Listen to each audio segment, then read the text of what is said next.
Hello, Commanders, and welcome back to Elite Dangerous, a journey across the galaxy. Today's topic is going to be talking about what little bit I know about the artificial intelligence stuff that's going on today. But for those of you who are just joining us now, we are continuing on our journey towards Beagle Point at the very furthest edge of the galaxy in that direction. We've already crossed through the galactic center from the bubble way back over here, and continuing on our way. We still have several hundred more jumps to go, so let's go ahead, get off the ground, get on our way, and ideally be able to jump out of here as quickly as possible.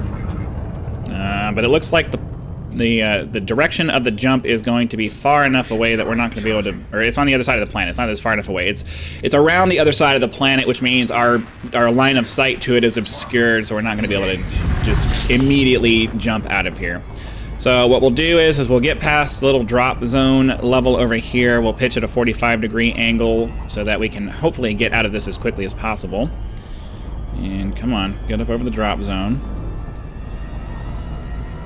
Pull up to about a 45-degree angle. Hopefully that'll get us, we just gotta check it every couple of seconds to see if we've cleared.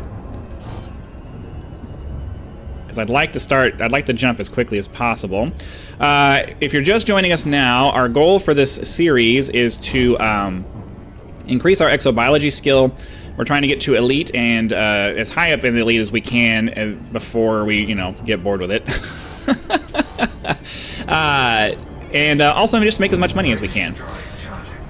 The ultimate goal at this point is to get to where we can purchase a fleet carrier and basically take up a residence out in the black. So that's kind of I don't know if that's our primary goal. It's more of a secondary goal. The trip that we're doing right now is to increase our exobiology, but eventually we want to get to a fleet carrier, maybe bring some people along and establish a presence out in the black separate from the bubble.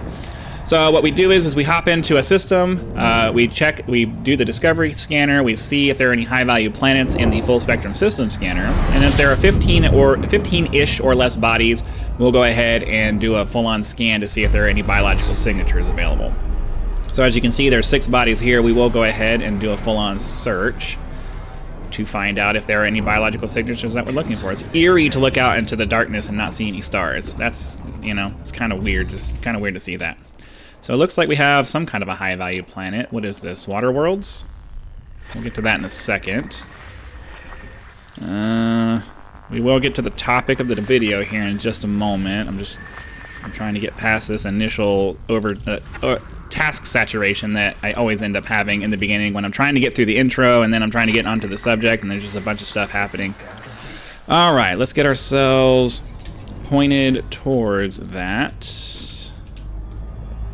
Get turned around, get lined up, got the Super Cruise Assist turned on, and then we can go and scan this planet. So, like I said, the topic for today's video is just all the crazy AI stuff that's happening right now. I think we're all aware, at least if you're vaguely involved in following tech at all, you're aware that they came out with a new AI model called Sora, which is apparently able to create very high-quality video from text-based prompts. It's basically the video version of Stable Diffusion. And yeah, that's kind of scary if I'm perfectly honest with you, because we've had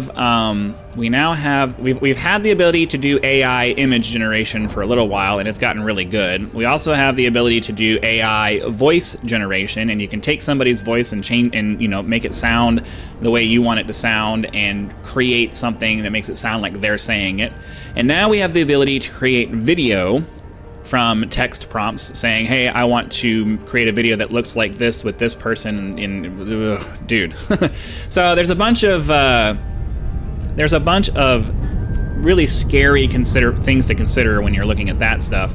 I don't necessarily want to focus on that. I think that for all of us, those fears are pretty intuitive, and I don't imagine that anybody who follows AI at all hasn't already thought of all of those things. I think that for someone like me who's trying to break into the creator space, the fear for me is much more tangible in that, if we have all of this AI video generation that's happening, why do we need content creators anymore? Or at least, why do we need people who are, why do we need like actual people making videos rather than just a bunch of people who get really good at making AI videos, and then we just have a YouTube, or we have a content space that's just filled with AI generated videos. That is a future I don't know. As somebody who's trying to get into doing this, I'm not looking forward to that being a thing. And now not only are we going to have to compete with the millions of other people that are out there trying to make videos. Now we're going to have AI out there making videos, and I have to say that's just not something that that's just not something that's making me feel. I don't know. It's not making me feel good. It's hard. There were no high value planets, and there were way too many bodies for us to scan for that one. So we're just going to move on. There's no. It's hard to not feel some kind of emotion over that. And depending on where you stand on the AI situation, you're going to feel a different way about all of this progress, depending on what your viewpoint is. If you're very much into the whole AI thing and you find it exciting, I mean, I find all of this exciting. Don't get me wrong. It's really cool to see technology moving in this direction. But if you're the kind of person who only thinks about the coolness of the technology and not the potential consequences of the technology, you're not going to have the same kind of misgivings that many of us are going to have, because it's not really in your realm of give a crap. Basically, biological. No, we're still early enough in the episode that I'm not stopping for a single biology planet. Is this our water world, or what is this? So, I hate it when it's blocked by the star like that. Come on. Alright, so we have to go scan that anyways. That'll give us a chance to go look at this other one, or to uncover the other one. So, if you're not the kind of person who worries about the consequences of a lot of the technology that comes out, then you're not going to be all that worried about it, because, it's not something that you're worried about, especially if it's the kind of technology that's not really going to affect you specifically. And, I'm not going to judge anybody for feeling that way, because we all have subjects that we don't really care about because they don't affect us. That's just the way human beings are. But at the same time, there are a lot of us who are concerned about the path that this future of AI is taking us into, primarily because, I'm also in that field where AI is removing my area of expertise when it comes to the career that I've chosen for myself. I spent my youth learning how to use computers. I've spent most of my life using computers, and my skill set is heavily centered around using computers. And I've been able to leverage that. I was able to leverage that over the 10 years after I left the Marine Corps to land office jobs, because those are things that need to get done, especially because I was working in the construction landscape, the office administration for construction companies landscape. And there's a lot of red tape paperwork that needs to get done, and somebody's got to do it. So, it's nice to have a skill set that affords me the opportunity to do the kinds of jobs that are related to the skill set that I have. But now that we have AI coming out, that's going to take our jobs. And we've always had this. Oh, I forgot we needed to grab this. All right, no. We've always had this especially higher up on the food chain when it comes to jobs, that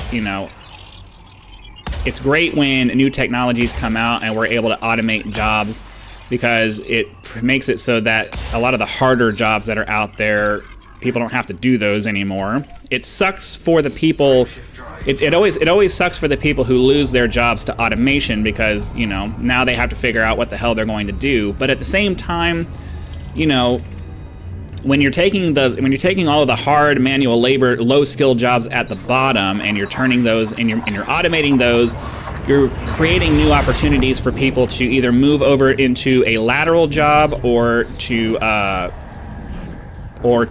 possibly be forced to move up, because now the job that they were relying on isn't there anymore.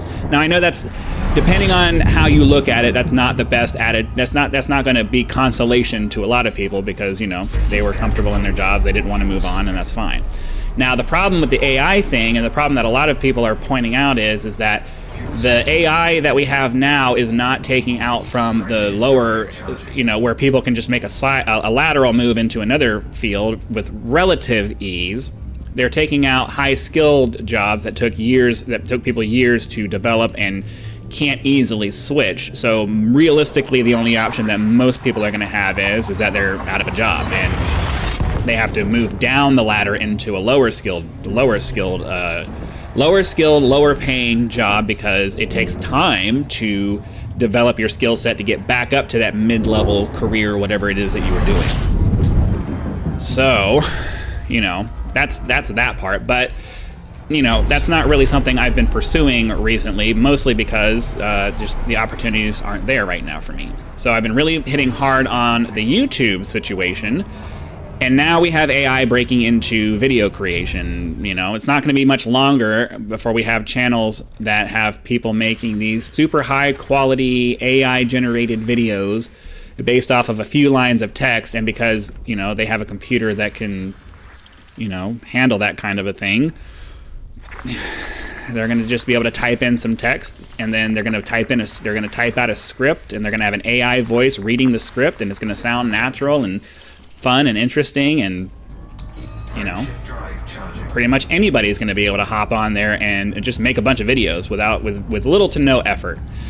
And theoretically, I don't think that's a bad thing. I think everybody should have access to the ability to do whatever it is that they want to do. I'm not saying that this step that we're taking is a bad thing necessarily. I'm just pointing out the fear that I have, that a lot of us are having, that yet again, technology is going to step in and replace real people doing real things, trying to make a living.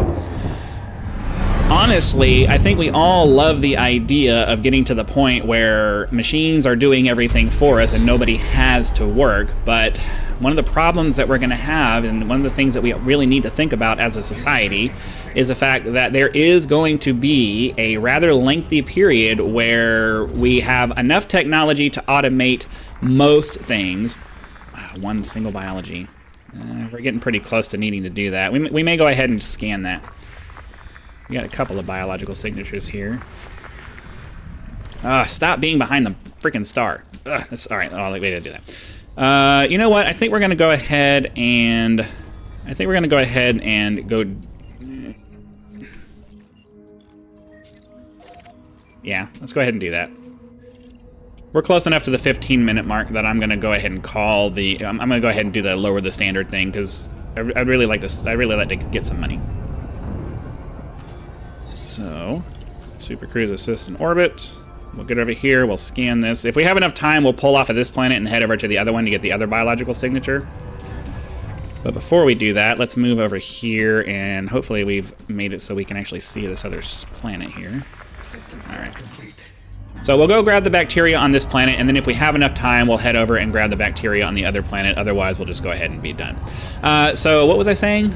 Oh, yeah, we have to understand that there is going to be a transitionary period where, we don't have enough automation so that everybody doesn't have to work, but we have enough automation where there's going to be a lot of people out of work. And how do we handle that? How do we handle that transition from, everybody has to work, and then, some people, and to where some people have to work and some people don't have to work? And what do we do with those people who can't find jobs because automation has made it to where there's too many people for the number of jobs available? I think that's a big concern, because we have to have something in place to make it so that people can survive. Now, if you're a conspiracy theorist and you believe that there are elements of people out there who like that scenario because they think that the world is overpopulated and people are going to die off because they can't survive, I can't say that you're necessarily wrong. I think maybe that's going. I know that there are people out there who think that way. I don't know that they necessarily have the influence to make things like that happen. But I don't know. I try not to delve too deep into conspiracy theory stuff. I listen to it, I hear it, I'm like, that sort of kind of makes sense, but you can't dwell on things you can't control anyway. The point I'm trying to make is that there will be, as we progress into the future, there will be a transitionary period where, we have to take care of some people because there's not going to be enough jobs for people out there to do. And there's a lot of different ways that that particular scenario can play out. And a lot of them are bad. A lot of them are very bad. It's nice to think that we as people would choose to try to go this utopian route where, you know, we take care of everybody and, you know, the people who have to work and the people who don't are taken care of. But the reality of that situation is that the people who still have to work are going to look at the rest of everybody who can't work and be jealous and be upset and all of those things. And then, is this not bacteria? I wasn't paying attention. Okay, well, we'll go down to this 12 o'clock spot. I see a relatively flat area there. So there'll be the problem that exists when it comes to a lot of the policies that people come out with is that there needs to be a motivation for people to do things. And, you know, the people who have to work, or the people who are the most successful people are the ones who know that there's going to be something in it for them. And if they don't have something that they're going to get for their effort, they're not going to put in the effort, and innovation will no longer continue because there's no reason to. If I'm not going to get anything out of my hard work, then I'm not going to work hard. I'm going to put in the bare minimum. That's just human nature. That's the way that we work.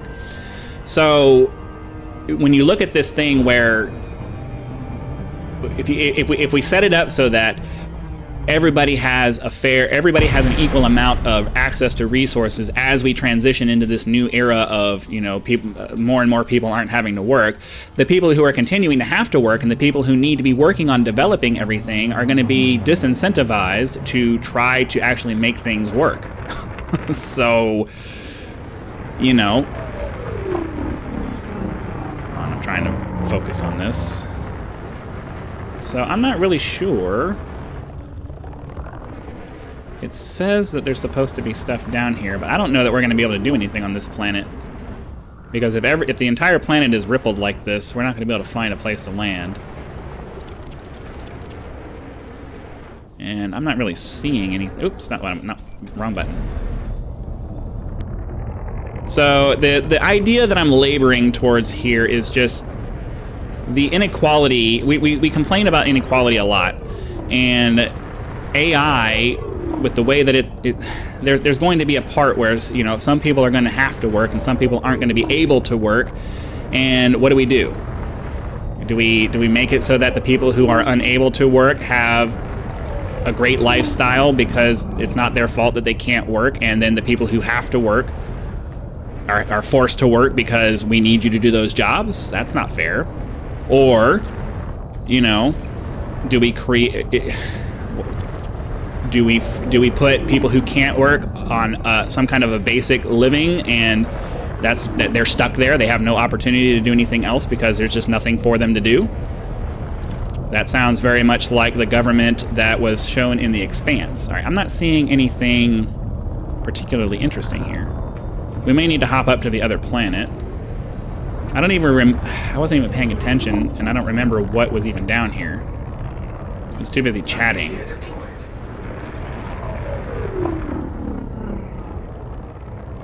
I don't see any bacteria or anything else. There's a nice big flat spot here, so maybe we'll find some. So I think you guys are getting the idea of what I'm trying to get at here. It's AI is kind of. Hold on. Okay, yeah. The bacteria does not get highlighted, so anything that isn't green colored and looks blotchy and patchy is probably a bacterium, but I haven't seen anything.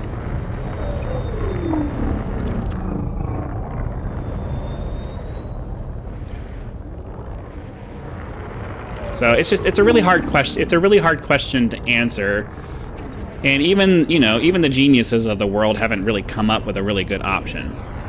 You know, how do we do something that's fair? What is fair? What is the thing that, you know, is objectively fair? I don't know. I have no idea what that looks like.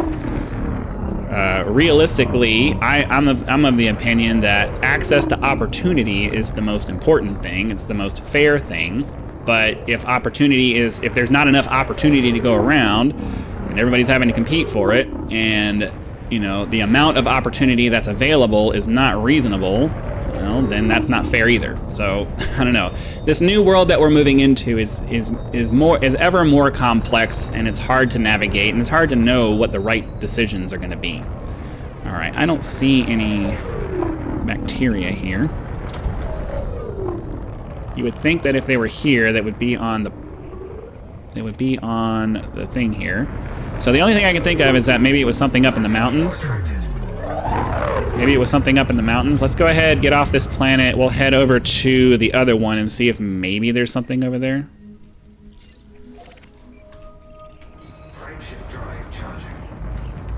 Now, when it comes to my original point about the creator space, the only thing that we can hope for as content creators, if you're not gonna, you know, try to dive headfirst into doing that specific thing, we have to hope that people that people are going to value the genuine interaction with live, you know, people creators. I know that there's going to be a large segment of the community that's just like, oh man, this is super awesome and it's so cool that we can watch, you know, all of this stuff. But I know that there's also going to be a very, very large segment of the community who says, yeah, this stuff is cool, but it's not the same as a real person. Like, there's a lot of things in our lives where we want real genuine interactions with people.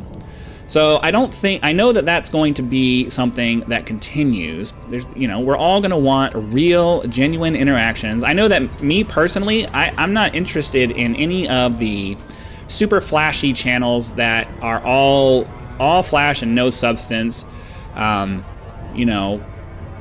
It's hard for me to stay invested in that kind of a channel. Yeah, you get your attention grabbed for a little bit, but after a while you're just like, I'm not interested in this channel anymore. There's no I don't feel a connection with this content creator. It's all just a bunch of stuff. It's all just a bunch of stuff that's happening, and I don't feel invested in it.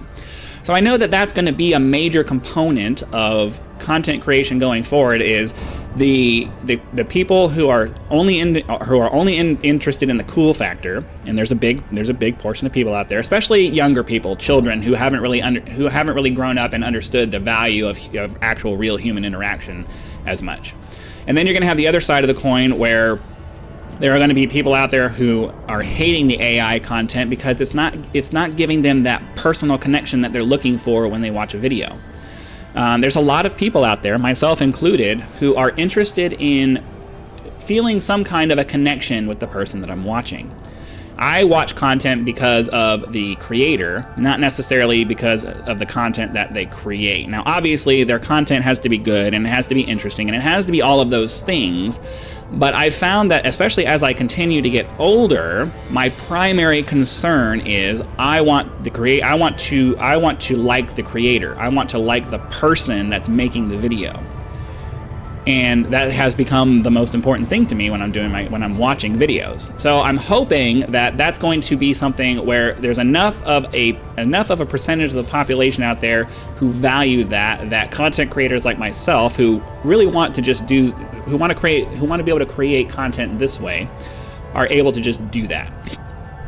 Now, am I a super social person? No. But at the same time, I don't necessarily want to jump into the AI space. Like, I might dabble in it if it becomes something that is easily available and I can afford to do it. I might do a couple of video series just to play around with it.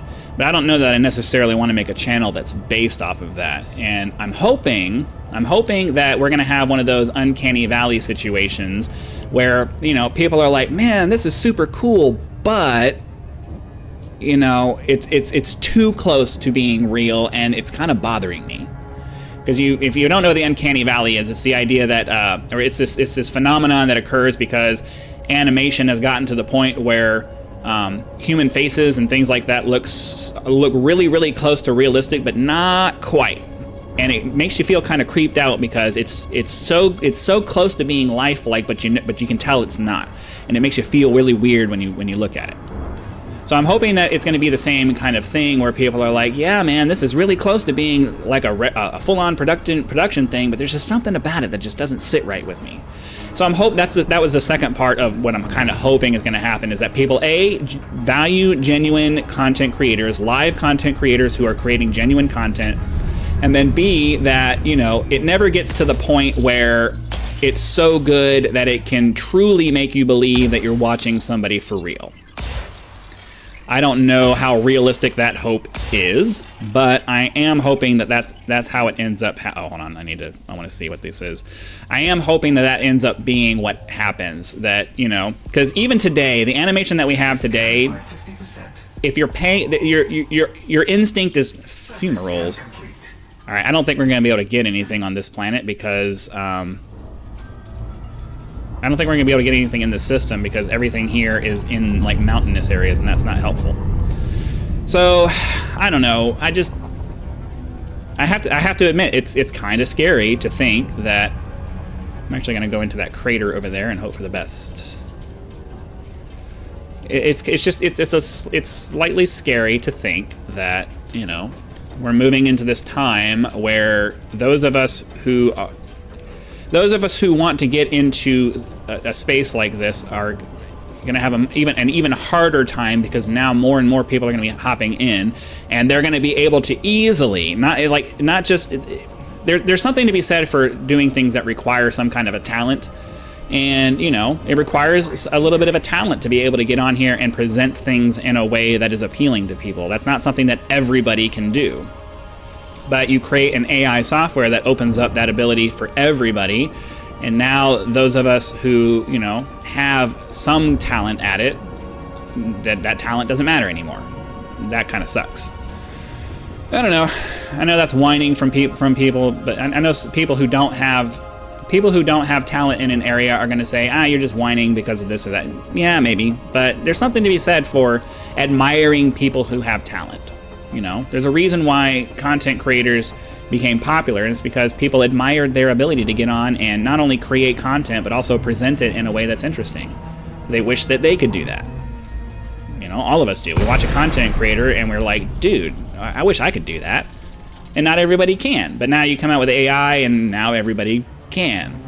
That's, you know, what can you do about that? Let's get down here and see what we can find.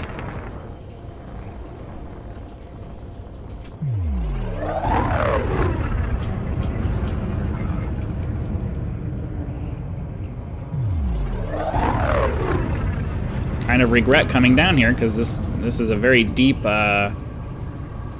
crater, and we're probably going to get down here and find out that there's nowhere to land.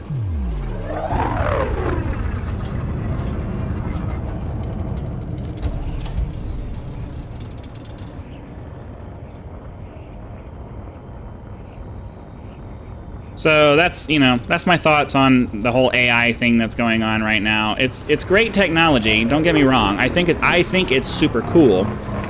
But the older you get, the more you start thinking about consequences, and, you know, sometimes you start thinking what's cool isn't necessarily what's best. Especially when you're the one in the position where things are going to get much harder for you because of this new thing that's coming out.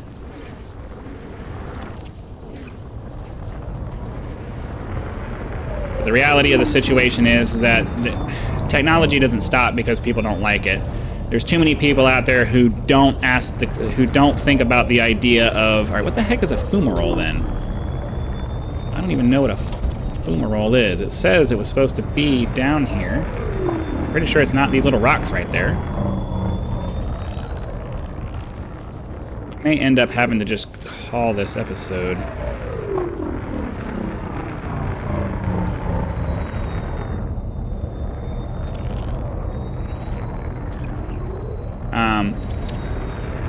What was the? I forget what show or it's the Jurassic Park thing. It's the thing of, you know, we're also interested in seeing if we can do things. We don't stop to think if we should do things. Something along those lines. You know, AI is a really cool thing, and there's a lot of reasons why we should go through it. But, you know, most people, almost nobody, especially the people who are developing this stuff, they never think about reasons why maybe we shouldn't go down this path.